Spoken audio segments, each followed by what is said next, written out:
¿Por qué Matilde, la costurera, nunca logró avanzar a pesar de su esfuerzo? Era una pregunta que rondaba la calle donde vivía, pero que sobre todo martillaba en la cabeza de Matilde cada madrugada. Antes del amanecer, cuando la ciudad todavía olía a humedad y pan recién hecho, su lámpara ya dibujaba una mancha amarilla sobre la mesa de trabajo. Las agujas gritaban en la tela como si quisieran medir el tiempo que ella no tenía. El motor de la máquina marcaba un compás de urgencia que ella había hecho suyo. Sus dedos eran expertos, doblaban esquinas, remendaban costuras que otros daban por perdidas, conseguían que una prenda vieja recuperase dignidad. Y sin embargo, la vida de Matilde no avanzaba. Su taller era una habitación al fondo de la casa, con una ventana pequeña por la que apenas entraba luz. Cajas apiladas con pedidos, etiquetas escritas a mano pegadas con una mezcla de cariño y resignación, notas olvidadas entre los hilos. Había un aroma a café, a pegamento y a ropa recién planchada. En la pared, un calendario con fechas tachadas parecía protestar. Cada casilla ocupada era una promesa de entrega, y cada promesa cumplida sumaba una línea más en la libreta de gastos. Pero a final de mes, los números no cuajaban. El dinero entraba y salía como agua entre los dedos. Matilde trabajaba porque era buena en eso. No conocía otra forma de medir su valía que no fuese el número de dobladillos hechos, las cremalleras cambiadas, los arreglos entregados a tiempo. Si alguien llamaba a las 10 de la noche solicitando apretar un vestido para la boda del día siguiente, Matilde decía que sí. Si una vecina pedía un arreglo a un precio más bajo porque está mal de dinero, Matilde aceptaba. Decía que no tenía tiempo de negociar, que cobrar menos era mejor que perder al cliente. Y así su agenda se fue llenando de asuntos urgentes, mediocres y mal pagados. Había pequeñas alegrías en su día. La sonrisa de una clienta que volvía con otra prenda, el orgullo de colocar una etiqueta indicando arreglo profesional. Pero esas alegrías vivían en un costado, como botones perfectos en una blusa gastada. Lo que predominaba era la sensación constante de ir a empujar una puerta que no se abría. Matilde no veía el progreso. Cada semana era una variante de la anterior. Más horas, más clientes, más presión, menos ahorro, más fatiga.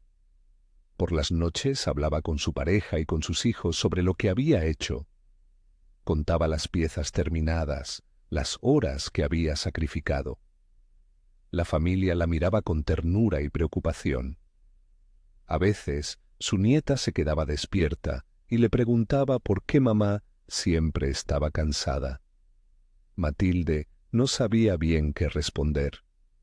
En el fondo sospechaba la verdad, que el esfuerzo, por sí solo, no bastaba.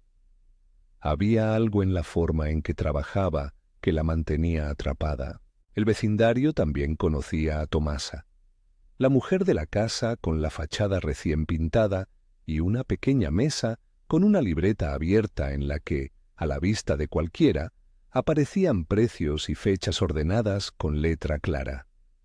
A Tomasa le llegaban menos encargos, pero su negocio tenía paz. Tenía horarios, decía no cuando era necesario, cobraba precios que le permitían reparar la máquina cuando tocaba y comprar una aguja de calidad sin pensarlo 2 veces. Su taller era ordenado. Se respiraba calma. Los clientes sabían qué esperar y esa coherencia le daba reputación. Matilde la miraba con mezcla de admiración y rabia silenciosa. Ella trabajaba mucho más, pero Tomasa parecía avanzar. Los encargos a los que Matilde decía sí no siempre eran dignos. Llegaban prendas que requerían más atención de la que el precio acordado podía pagar, arreglos que necesitaban deshacer y rehacer por prisas, tejidos delicados que exigían más tiempo del que se le ofrecía. A causa del miedo a perder clientes, Matilde aceptaba condiciones que terminaban por consumirla.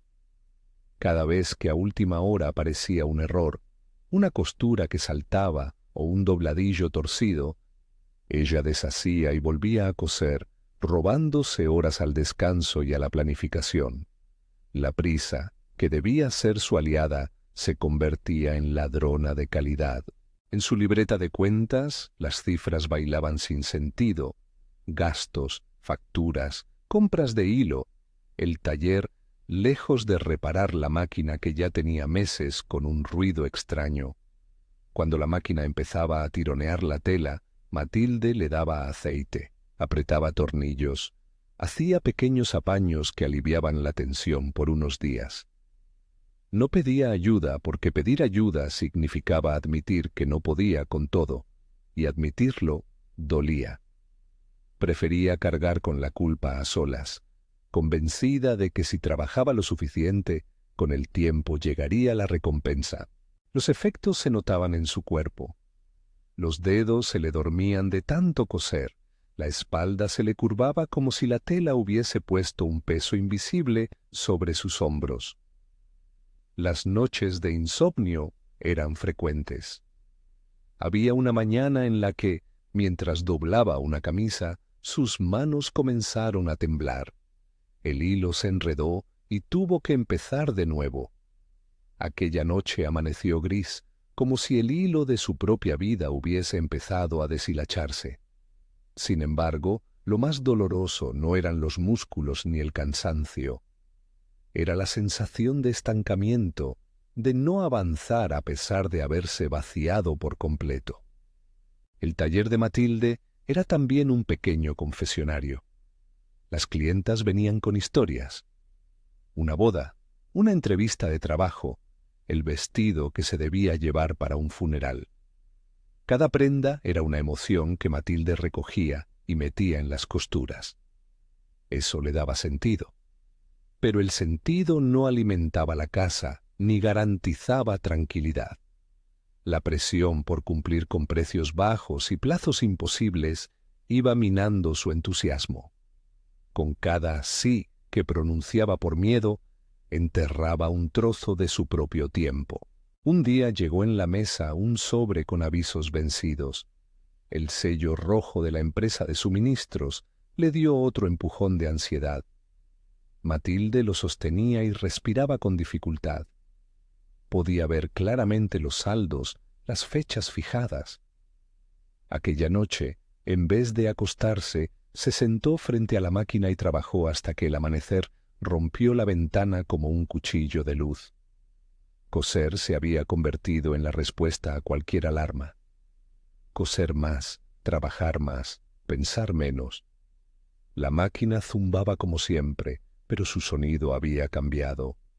Ya no era un latido de vida, sino una alarma constante. Hubo pequeños incidentes que fueron adelantando el desastre. Un cliente exigió un arreglo para ayer y se despidió sin pagar el 50% de anticipo que Matilde había pensado pedir.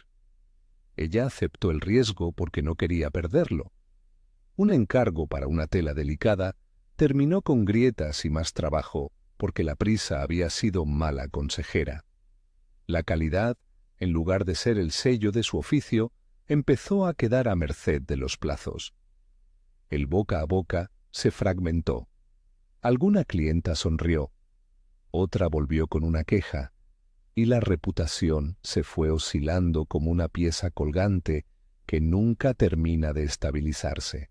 Una tarde, cansada y con el alma hecha trapo, Matilde abrió la ventana y miró la calle.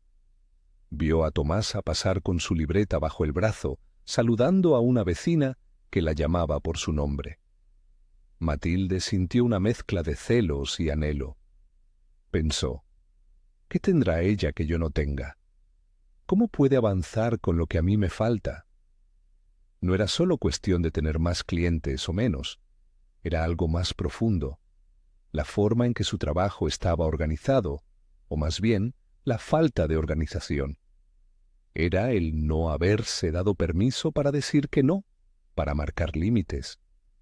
Era cobrar como si su tiempo no valiera nada. La escalada continuó. En una semana llegaron 3 prendas urgentes que coincidieron en fechas. Matilde intentó manejarlo todo. Empezó a cometer errores, coser la manga del revés, mezclar telas, olvidar botones. La prisa le jugó malas pasadas. Se demoró, rehizo, explicó, pidió disculpas, prometió compensaciones, y aún así no podía permitirse perder a esos clientes. Cada equivocación era un tiempo robado, y cada tiempo robado le hacía falta para pagar las facturas. Era una trampa circular, más trabajo, menos resultados. En una de esas noches, mientras ajustaba una cremallera, la máquina hizo un ruido seco que no había escuchado antes. El zumbido cambió a un chasquido. Matilde sintió el corazón en la garganta. La tela dejó de moverse con facilidad, como si la máquina estuviese protestando. Ella apretó un tornillo, sopló por el pequeño hueco del motor, buscó el aceite. Todo en vano. La tensión en el taller se volvió palpable, como si la pared misma contuviese el aliento. Matilde respiró profundo y volvió a poner la prenda. La aguja golpeó y se quebró. Fue un sonido pequeño, pero para ella fue como la caída de una puerta de hierro. La máquina se detuvo. El silencio que siguió fue un golpe. Nunca había imaginado qué sentiría ante la imposibilidad de continuar. Fue una sensación de vacío que hacía resonar cada hora desperdiciada. Se quedó con la mano en la tela, inmóvil, y por primera vez en años escuchó su propio latido. Afuera, los coches pasaban sin prestar atención. Adentro, todo estaba detenido. Sus ojos recorrieron el taller, las cajas, las libretas, los hilos, las facturas. Allí estaba el mapa de su esfuerzo y al lado el marcador rojo de lo que no alcanzaba. Se dejó caer en la silla. Lloró. No eran lágrimas de dramatismo, eran las lágrimas de quien acumula pequeñas heridas hasta que una pieza se rompe y todas esas heridas se abren al mismo tiempo. Se dio permiso a sentir el cansancio y la vergüenza de no haber sabido poner límites. Y, en medio de ese desánimo, dijo una oración breve, humilde, que fue más un clamor por claridad que una demanda. Señor, dame sabiduría para entender qué cortar, qué conservar y cómo hacerlo con dignidad. No pidió que la máquina se arreglara por arte de magia, pidió lucidez para tomar decisiones. Fue entonces cuando tocó la puerta. No sabía quién era. Pensó que sería otra clienta con urgencias. Abrió y se encontró con Tomasa, que sostenía en la mano una pequeña funda con agujas nuevas. No entró con gesto de superioridad ni con lástima. Entró con la calma de quien ha aprendido a gestionar su taller. Tomasa se quedó en el umbral, observó el taller con ojos prácticos y con suavidad dijo: «No es la máquina, Matilde, es la forma en que la haces trabajar». Matilde la miró con incredulidad. «Pero la máquina se ha roto», replicó. «Ha dado señales. ¿No ves las facturas? ¿No ves que todo está en rojo?» Tomasa negó con la cabeza, no para negar la realidad, sino para decir que la lectura de la realidad podía hacerse de otro modo. «La máquina está sobrecargada por el trabajo que le impones. La aguja está vieja, las tensiones se acumulan y al final todo se rompe. Es como si intentases coser una cortina con una aguja de hilo fino. Vas a forzar la aguja y la tela. Tomasa se sentó, puso la funda con agujas sobre la mesa y explicó con sencillez, como quien desarma un problema en 3 piezas que encajan. «Mira, Matilde, una aguja vieja no falla porque quiera, falla porque la sometes a tareas para las que no fue pensada. Pero arreglar la aguja sola no basta. Necesitas cambiar la manera en que aceptas las tareas, poner precio justo por tu tiempo y organizar el taller para que la máquina tenga tiempo de descansar». Hizo una pausa y luego añadió: 3 cosas: enfoque, precio justo, orden y descanso. No hay magia, solo trabajo aplicado de otra forma. Matilde escuchó como quien oye una receta que podría salvar una vida, pero que suena extraña por no haber sido practicada antes. Tomasa tomó una hoja de la libreta y empezó a dibujar con su bolígrafo. Una columna con la palabra especialidad y otra con precio. Especialízate, dijo. No tienes que hacer todo.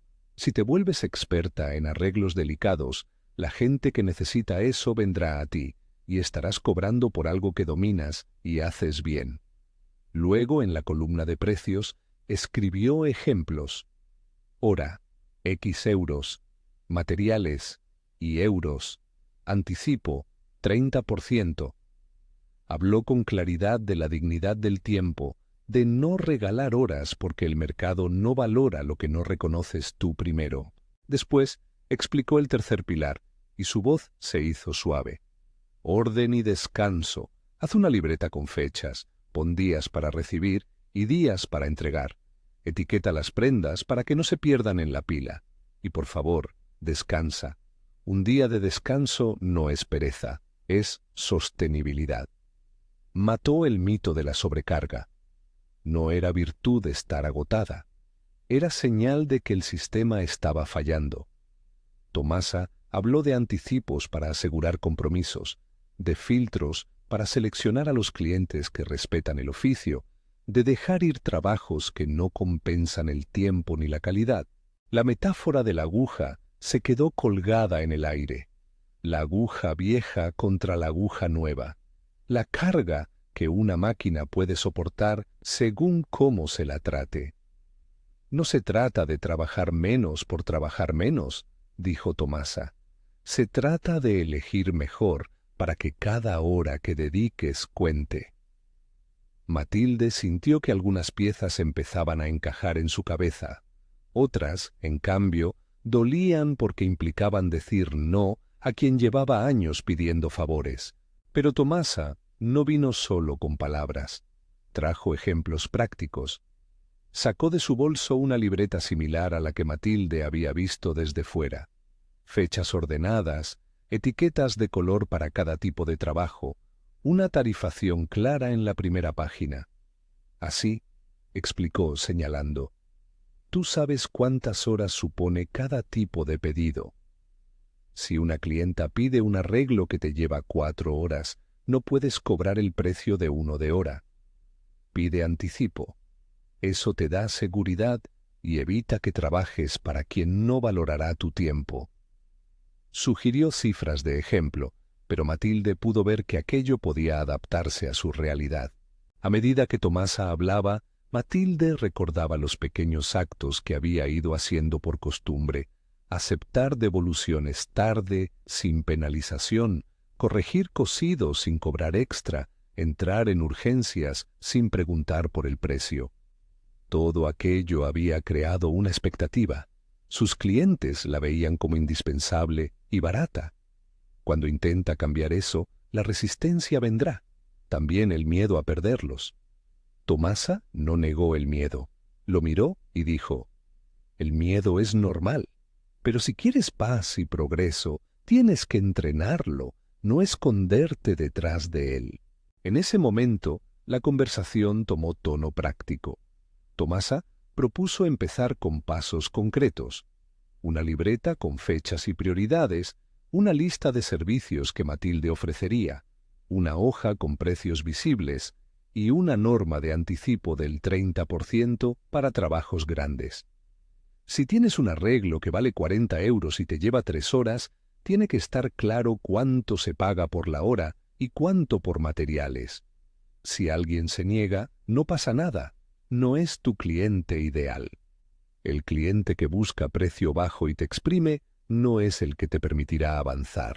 Matilde tomó la libreta que Tomasa dejó sobre la mesa y la sostuvo como quien recibe una llave. Había ahí algo de esperanza, pero también una pregunta extensa. ¿Y si al decir no se quedaba sin clientes? ¿Y si los que sí pagaban bien no aparecían? Tomasa la miró sin mitigar la incertidumbre, pero con firmeza. Al principio dolerá, es normal, pero si mantienes coherencia, la reputación de calidad llegará. No será mañana ni pasado, será con tiempo y disciplina. Matilde sintió el peso de la decisión. Era fácil escuchar y decir sí a cambios, pero ponerlos en práctica exigía algo más. Dinero para reparar la máquina, energía para reestructurar la agenda, valor para decir no. Allí, en su taller, con la aguja rota y la libreta nueva entre las manos, la tensión subió. Las soluciones estaban sobre la mesa, pero requerían recursos y constancia. En la calle, el día avanzaba. El barrio hacía su vida y Matilde tenía que decidir. Miró la máquina, la tela y la libreta. Miró las facturas en la mesa. Por primera vez no solo sintió la culpa y la fatiga, sino una claridad aguda. El esfuerzo no era suficiente. Había que transformar la forma de esforzarse. Sin embargo, poner en marcha esa transformación significaba aceptar perder clientes, al menos al principio, y buscar otros que respetaran su trabajo. Significaba invertir en la máquina, en tiempo y en salud. Significaba confiar en que la estrategia, no la pura entrega, sería lo que la sostendría. Cuando Tomasa se levantó para irse, dejó sobre la mesa una aguja nueva, una nota con ejemplos de precios y un trozo de tela marcada con una etiqueta. Prioriza lo que te hace avanzar. Antes de cerrar la puerta, le dijo a Matilde: no lo hagas todo a la vez. Empieza por una cosa. Pon precios visibles esta semana, exige un anticipo en el próximo encargo y decide qué tipo de arreglos vas a aceptar. Lo demás vendrá. Matilde asintió. Había en su cara una mezcla de alivio y miedo, en su pecho una esperanza contenida. Un silencio distinto se instaló después de que Tomasa se marchara.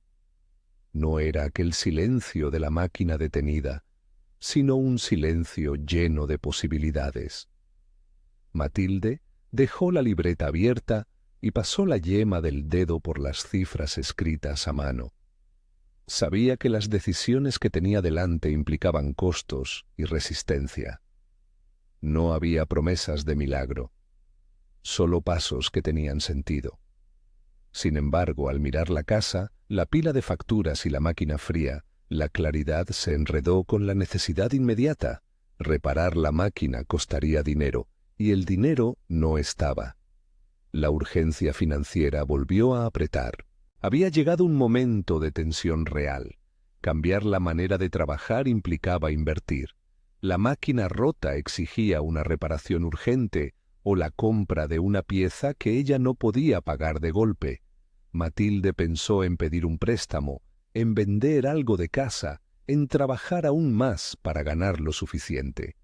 El ciclo se repetía en su mente, sacrificio para salir de la rueda que el sacrificio mismo había construido.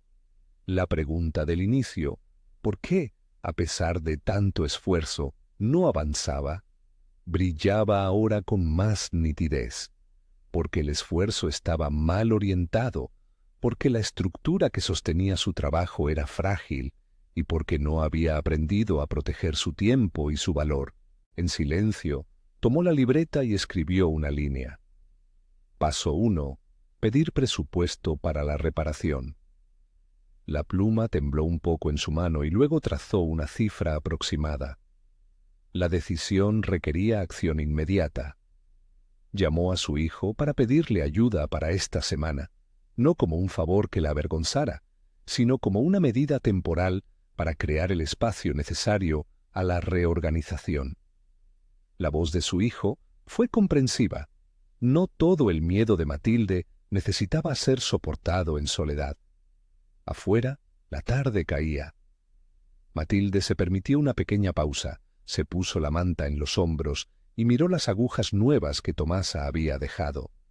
Eran brillantes, afiladas, prometían trabajo preciso. Sin embargo, sabía que una aguja nueva no iba a resolver la raíz del problema. Necesitaba cambiar lo que aceptaba coser, cuánto cobraba por su tiempo y cómo organizaba su taller. El motor de su vida necesitaba otra clase de aceite, planificación, límites, precios dignos y descanso. ¿Te suena familiar? ¿Has sentido alguna vez que, a mayor entrega, menor progreso? Si esta historia te toca, cuéntalo en los comentarios. ¿Qué pieza crees que deberías cambiar en tu taller, en tu negocio o en tu día a día? Tomasa se marchó y la puerta se cerró con un chasquido amable. Matilde se quedó mirando la aguja nueva, la libreta abierta y la factura sobre la mesa como si fueran tres caminos posibles. Eligió el más concreto. Llamó al taller de reparaciones que Tomasa le había recomendado. No fue fácil. El primer técnico era caro, el segundo tardaría 2 semanas. Al final, concertó una visita para el día siguiente con alguien que aceptó hacer la reparación en partes. Primero dejar la máquina operativa, después una puesta a punto más profunda, cuando hubiera dinero. No era perfecto, pero era un comienzo. A partir de esa noche, las cosas en el taller empezaron a moverse con una intención distinta. Matilde no trató de aplicar todo a la vez. Recordó las últimas palabras de Tomasa. No lo hagas todo a la vez. Empieza por una cosa. Empezó por lo más inmediato y por lo más barato, poner precios visibles. Pegó en la pared, junto a la ventana, una hoja con una lista sencilla. No eran cifras sacadas del aire. Tomasa le había mostrado cómo calcular un precio mínimo, materiales más horas reales de trabajo, multiplicadas por una tarifa que cubriera el gasto y dejara un margen para imprevistos. Matilde hizo cuentas por primera vez sin sentir que le arrancaban un pedazo de esperanza. Para que la idea quedara clara, la lista incluía ejemplos. Dobladillo sencillo, 1 hora, plus hilo y cierre, hidra 12 euros. Arreglo de cremallera, 1,5 horas, hidra 18 euros. Forro de vestido delicado, 3 horas, plus hilo especial, hidra 40 euros. Abajo, en letra más pequeña, puso: para trabajos de más de 50 euros, anticipo 30%. Era un texto humilde, escrito a mano, pero estaba allí y significaba algo muy distinto a lo que había sido hasta entonces. Una frontera. A la mañana siguiente, puso la libreta en un lugar visible y por primera vez registró todo con orden. Cada pedido tenía fecha de entrada, fecha de entrega estimada, horas estimadas de trabajo y si se había pedido anticipo. Pegó una etiqueta de color en cada prenda, verde para lo habitual, azul para telas delicadas que requerían más tiempo y rojo para urgencias. Estas últimas solo si la clienta aceptaba pagar la tarifa de urgencia. El sistema era sencillo y, sobre todo, útil. La primera semana fue torpe. Se olvidó de pedir el anticipo en un encargo habitual y tuvo que llamar para recordarlo, lo que la puso nerviosa. Otra clienta discutió el precio y salió enfadada. Matilde sintió ese viejo vértigo, la voz en su cabeza que le susurraba: mejor no pierdas a nadie.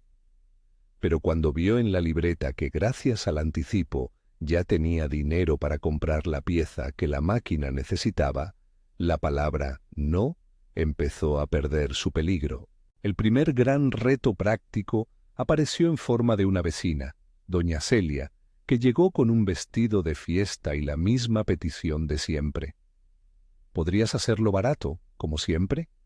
Matilde, con la lista en la pared y la libreta abierta, explicó con calma cuánto tardaría, materiales, y que necesitaría un anticipo del 30%. Doña Celia frunció el ceño y protestó por el precio. Hubo tensión, como había habido tantas veces antes. Matilde pensó en todas las noches que había sacrificado por favores y, sin buscar heroísmos, dijo: si quieres, te doy el contacto de un sitio económico. Aquí hago este trabajo cobrando lo justo. La vecina se fue enfadada, pero también con una idea clara. Matilde ya no era gratis. En el fondo Matilde sintió alivio. Decir no dolía menos que la acumulación silenciosa de resentimiento. Poco a poco llegaron señales. Alguien vio la lista en la pared y preguntó por un arreglo más delicado que requería especial cuidado. Era una clienta nueva, recomendada por Tomasa, que quería restaurar el vestido de novia de la abuela. Matilde estimó 3 días de trabajo y cobró la tarifa que había puesto en la hoja.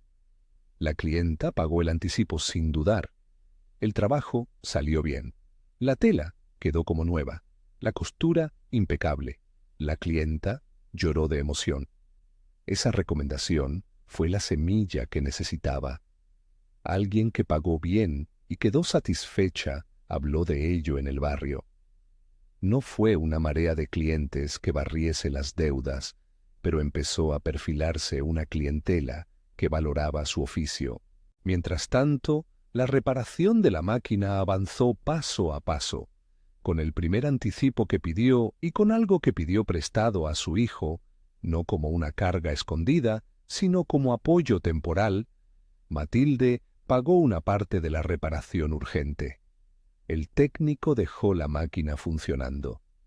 La primera vez que volvió a coser sin que la aguja tironeara la tela, Matilde sintió una alegría tranquila, sin fanfarrias. Era la satisfacción de quien ha invertido y recibe fruto.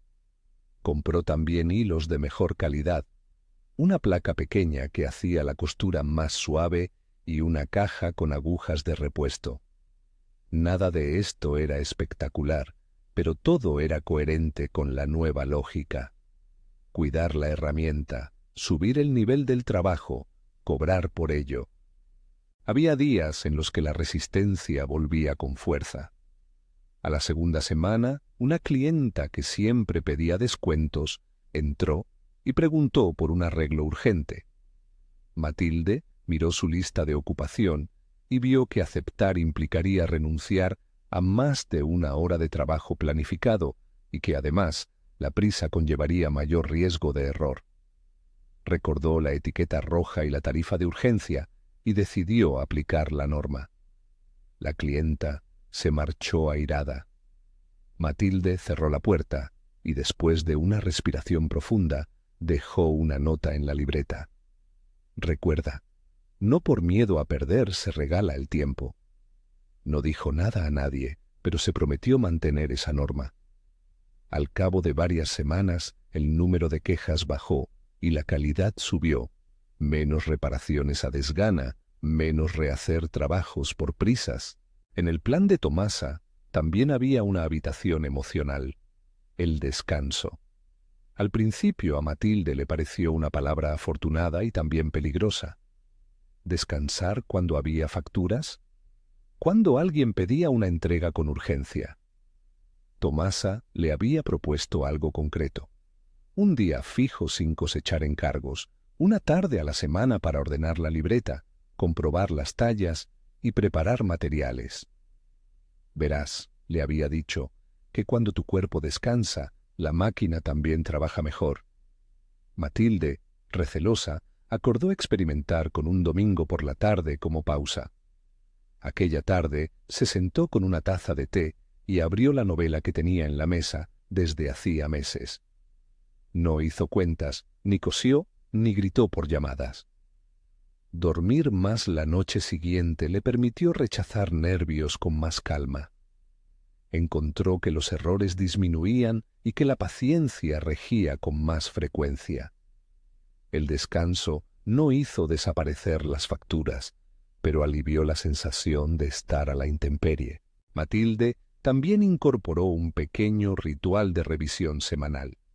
Cada sábado por la mañana comprobaba la libreta, marcaba lo que debía hacer la semana siguiente, identificaba trabajos que no compensaban y planificaba bloques de tiempo para evitar las prisas.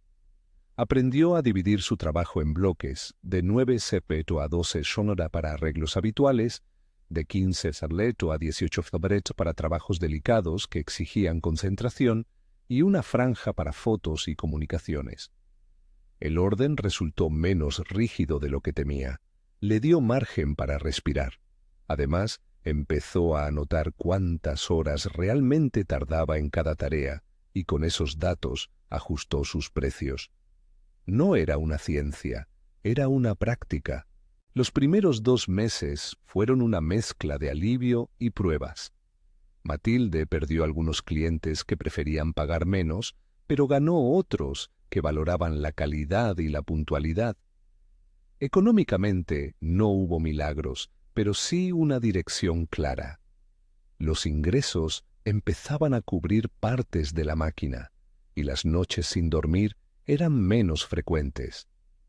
La familia notó el cambio. Las conversaciones en la cena dejaron de girar solamente en torno al cansancio.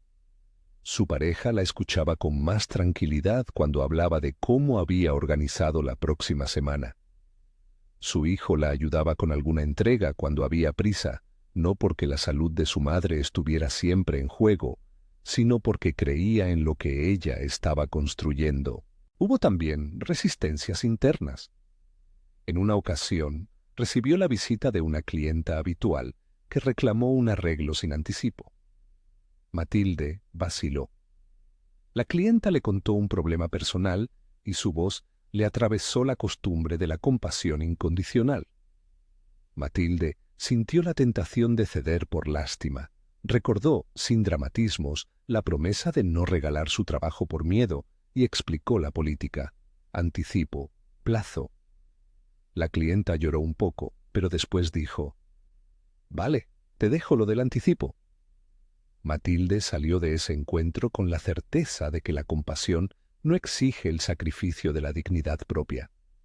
Podía ayudar de otras maneras, recomendando recursos, ofreciendo un arreglo más sencillo y barato, o planificando pagos fraccionados. Aprendió que poner condiciones no la convertía en insensible, la convertía en justa. A medida que pasaban los meses, la libreta de Matilde mostró otra clase de cambios. Redujo las rectificaciones, el tiempo de entrega se volvió más realista y la satisfacción de las clientas que pagaban lo justo parecía más genuina. Tomasa apareció de vez en cuando para mirar la libreta con ella, ajustar pequeñas cosas, sugerir un cambio en la tarifa o una forma mejor de presentar un presupuesto. No era una supervisión impositiva, sino un acompañamiento. Ese apoyo social, la mentoría literal, resultó vital. Hubo mañanas en las que Matilde habría vuelto a los viejos hábitos si no hubiera tenido a alguien que le recordara, con cariño, que la coherencia es la medida del progreso.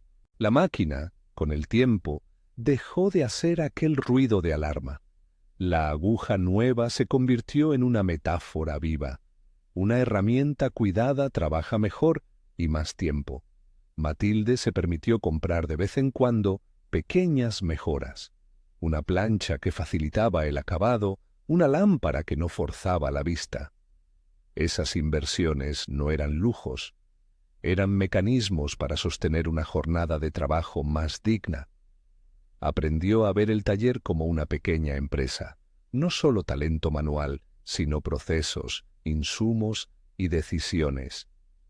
Con el cambio, vinieron nuevas decisiones. Empezó a definir su especialidad: arreglos finos y restauración de prendas delicadas. No lo eligió porque le cerraran otras opciones, sino porque era lo que mejor hacía y lo que le daba más satisfacción. Tener una especialidad también ayudó a explicar su precio. Si alguien buscaba un arreglo barato y rápido, ella les ofrecía la lista de al lado. Si la clienta quería el tratamiento fino, ahí estaba Matilde, con su tarifa clara y su tiempo dedicado. Era una economía de la coherencia. Quien paga por calidad, obtiene calidad. Quien no, recibe una solución diferente. No todo fue lineal. Hubo facturas que tardaron en pagar, días en que la libreta parecía oscura de entradas y salidas sin beneficio, y momentos de tentación de volver a aceptar todo por miedo. En esas tardes, Matilde volvía a su oración simple y sincera: la misma que había pronunciado cuando la aguja se quebró. Señor, dame sabiduría y constancia para sostener esto con dignidad. No pedía fortuna ni milagros, pedía discernimiento y perseverancia. La oración no resolvía las cuentas, pero le devolvía calma para tomar decisiones con claridad. Al cuarto mes llegó una prueba de fuego.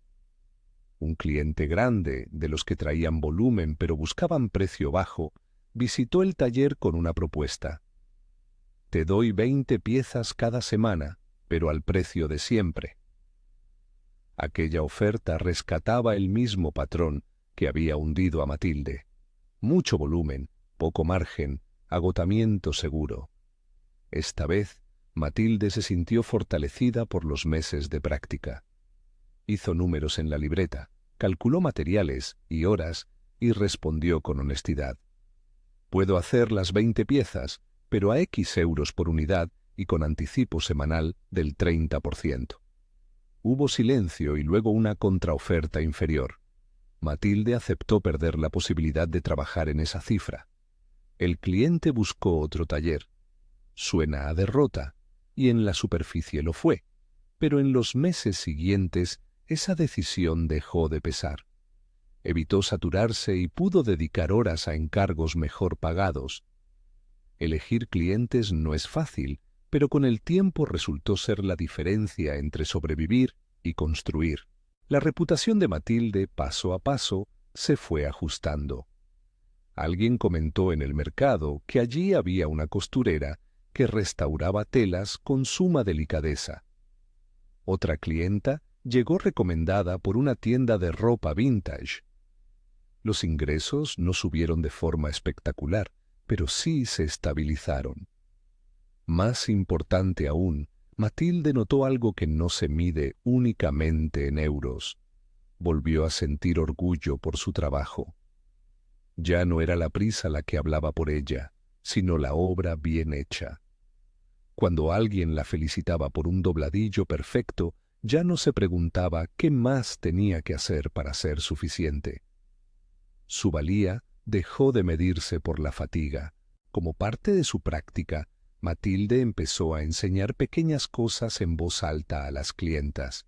Cómo poner una etiqueta de cuidado, por qué cierta tela necesitaba costuras reforzadas, cuánto tiempo requería un trabajo bien hecho.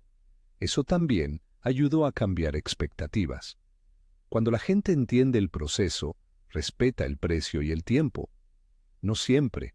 Algunos seguían esperando lo mismo de antes, pero muchos otros agradecían la transparencia. Llegó un invierno en el que una factura grande exigió un esfuerzo extra, y Matilde recurrió a su familia con honestidad. Su hijo ofreció ayudar con algunos recados. Su pareja se encargó de recoger y entregar una semana. La comunidad también respondió. Un par de vecinas aceptaron esperar unas horas más por sus arreglos, entendiendo la nueva dinámica. No fue una ayuda grandiosa ni permanente, pero sí suficiente para sostener una transición. Con ello, Matilde comprobó que pedir apoyo no es sinónimo de incapacidad, sino de prudencia y sensatez. Al cabo de 8 meses desde la rotura de la máquina, la rutina del taller tenía otro pulso. Las noches sin dormir eran menos, la libreta mostraba más entradas coherentes, la reputación se asentaba. Las cuentas no eran perfectas, pero había margen para planificar la compra de una pieza de recambio importante en el año siguiente. Matilde seguía cosiendo, pero ahora con una mirada estratégica. Había días en que volvía a sentir miedo, esa voz antigua, pero la práctica de decir no, pedir anticipo y planificar le había dado una resiliencia nueva. Se dio cuenta, con una mezcla de asombro y gratitud, que el avance que buscaba no había llegado por aumentar las horas, sino por cambiar la forma en que entregaba esas horas. Había invertido en herramientas, en procesos, en límites. Había aprendido a transformar la compasión en opciones sostenibles y a construir un pequeño negocio con alma. No era fortuna, era constancia. Y no era un triunfo que se pudiera generalizar como receta para todos, porque cada taller y cada persona tienen su historia, pero sí había principios: especializarse, valorar el tiempo, ordenar y descansar. La transformación de Matilde no pasó desapercibida en su casa. Su familia respiraba con menos tensión. Las cenas se convirtieron en momentos de conversación más que de lista de tareas. Su nieta, que antes preguntaba por qué mamá siempre estaba cansada, ahora la veía coser con calma, sin la urgencia marcada en las manos. Un día, la niña entró en el taller y dijo: «Abuela, haces las cosas tan bonitas cuando no tienes prisa». Matilde sonrió y sintió una especie de restitución.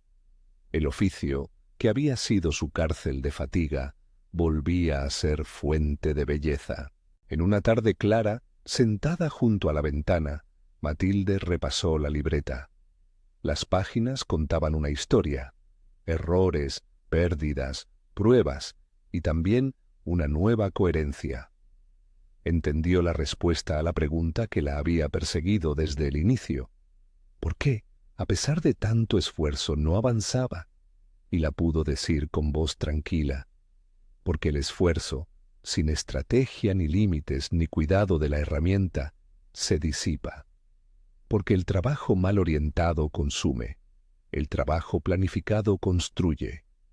Porque la dignidad exige ser cobrada y protegida, no regalada por miedo. No era una condena al pasado ni un reproche. Era una explicación que traía alivio y rumbo. Antes de cerrar el taller esa tarde, se permitió una oración breve, como quien pide luz para seguir andando sin fantasmas de culpa. Señor, gracias por la claridad que has puesto en mi camino. Dame constancia y sabiduría para mantener lo que he empezado, y corazón para tratar a los demás con justicia y ternura. No pidió riquezas ni cambios milagrosos. Pidió sostén para la perseverancia. Esa oración fue un recordatorio de que la fe acompaña la acción, no la sustituye. Si esto te toca de cerca, hay 4 pasos prácticos que puedes adaptar a tu propio taller o a tu vida laboral esta semana. Primero, calcula tu tarifa real: horas, plazos materiales, plazo margen. Segundo, exige un anticipo razonable, 30% para trabajos grandes. Tercero, organiza tu tiempo en bloques y etiqueta los pedidos según prioridad y complejidad. Cuarto, reserva un día de descanso y una hora semanal para planificación. No son fórmulas mágicas, son prácticas que requieren disciplina. Si te apetece transformar tu propio corte, hazlo con pequeños pasos. Empieza por poner una hoja con tus precios la próxima semana. Pide el primer anticipo y observa cómo cambia la relación con tus clientes. Marca en la libreta qué tipo de trabajos sí vas a aceptar y cuáles vas a derivar o no aceptar. La primera vez que digas no puede doler, pero enseguida entenderás que decir no también es cuidar lo que haces. Y ahora te pregunto directamente, como le pregunté a Matilde en su momento: ¿qué vas a dejar de aceptar esta semana para que tu trabajo pueda avanzar? Escríbelo en los comentarios. Esa palabra concreta puede ser el primer paso de un cambio. Si esta historia te ha servido, comparte con alguien que se esté sintiendo atrapado por el cansancio y suscríbete para no perder otras conversaciones prácticas sobre cómo trabajar con dignidad y sabiduría. Comparte también este video con una persona que necesite permiso para decir no. Termina hoy con una decisión pequeña. Escribe en tu libreta una línea que diga paso 1 y haz una llamada, una etiqueta, una nota que encamine ese cambio. Y si quieres, cuéntame abajo cuál será tu paso 1. Compartirlo te ayudará a sostenerlo.